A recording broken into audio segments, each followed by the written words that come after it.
this campaign about 9 months ago, people said, well, you know, Bernie Sanders, nice guy, he's an interesting guy, he combs his hair very well. But he's just a fringe candidate, not to be taken seriously. Well, a lot has happened over the last 9 months.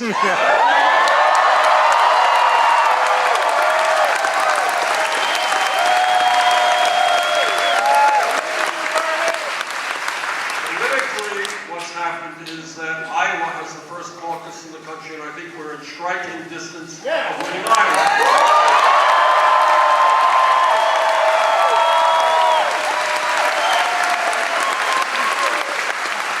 New Hampshire has the first primary in the country. I think we're a little bit ahead in that.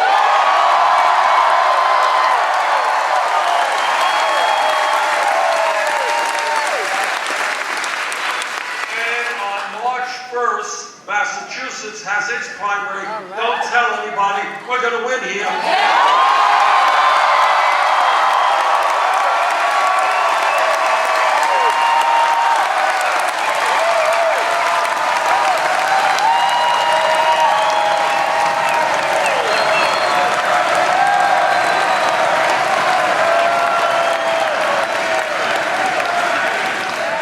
When we began this campaign, had no money, no organization, and very little name recognition outside of Vermont.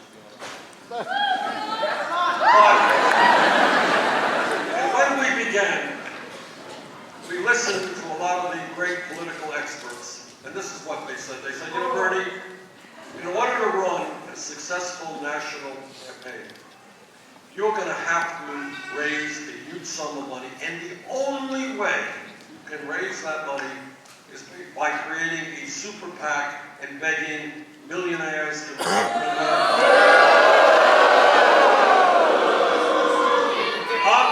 I'm just telling you what they said.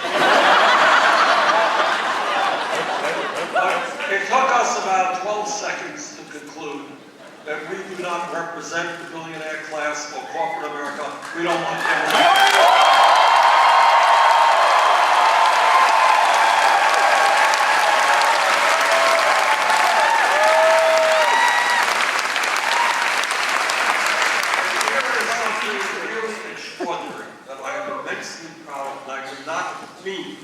That this could have happened if I were here 9 months ago talking. And that is, we said, okay, we don't want a super PAC, we don't want the money of all these billionaire types. But we need a lot of money to run a national campaign. How are we going to get it? Well, we reached out to working families all over this country, and this is what happened. As of a few days ago, at the end of the year, we have received 2.5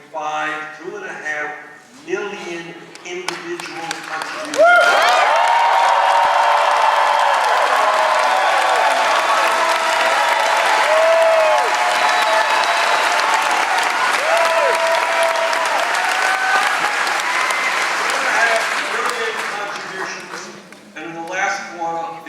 Contribution somewhere around $27.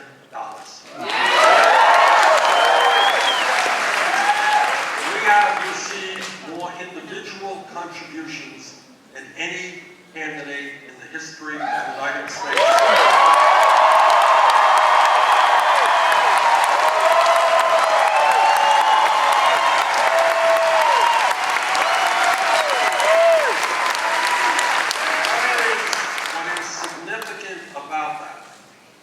We are showing the entire world that we can run a people-oriented campaign, a campaign of the people, by the people, and for the people. And we're going to raise $5 billion money.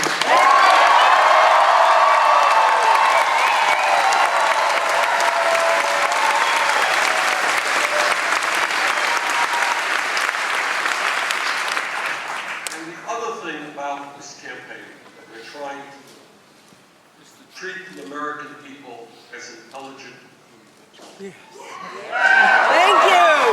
That is a very unusual approach. What we have been doing is going all over this country. And by now, by the way, we have been at meetings like this all across America. We have spoken to over 440,000 Americans. What we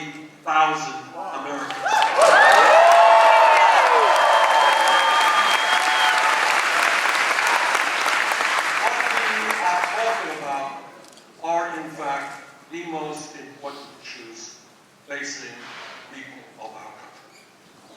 We're laying it out on the table because I believe that in a great country, in a democracy, we have to have the courage to look at our problems, to dissect these problems, to argue about solutions, and then go forward and resolve them.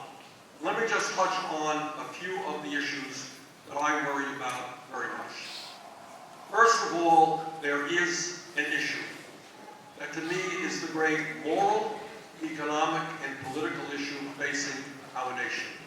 And that is the grotesque level of income and wealth equality in America today.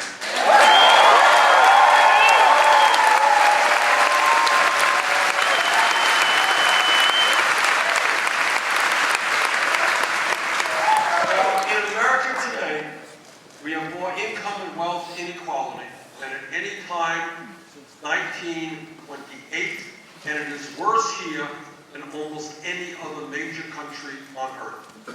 Today in America, I want you all to hear this, the top 1/10 of 1%, not 1%, 1/10 of 1% owns almost as much wealth as the bottom 90%.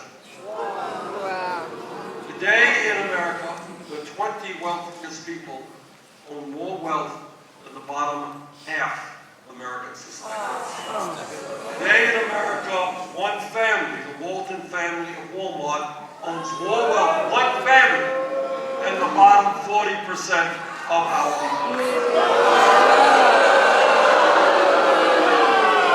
And by the way, turns out that Walmart is one of the major welfare recipients in this country because the wages and benefits they provide are so low that the taxpayers have to help the workers there with food stamps, with housing, and with health care. I would like to think that if you were the wealthiest family in the country, you could afford to pay the workers into the state.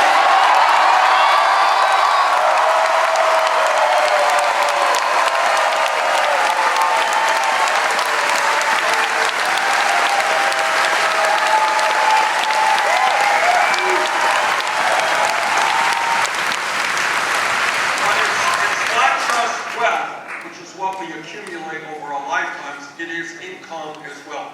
All of you know that in your state, all over this country, we have millions of people who are working not one job, they're working 2 jobs, they're working 3 jobs, trying to put together enough income and maybe some health insurance to provide for their families. In my view, when you have millions of people working incredibly long hours, when in America we work the longest hours of any people on earth today, in a major country, industrialized country, Japanese, hardworking people, we work longer hours than the people of Japan. And yet, despite the fact that in family after family, mom is working, dad is working, the kids are working, 58% of all new income created today is going to the top 1%.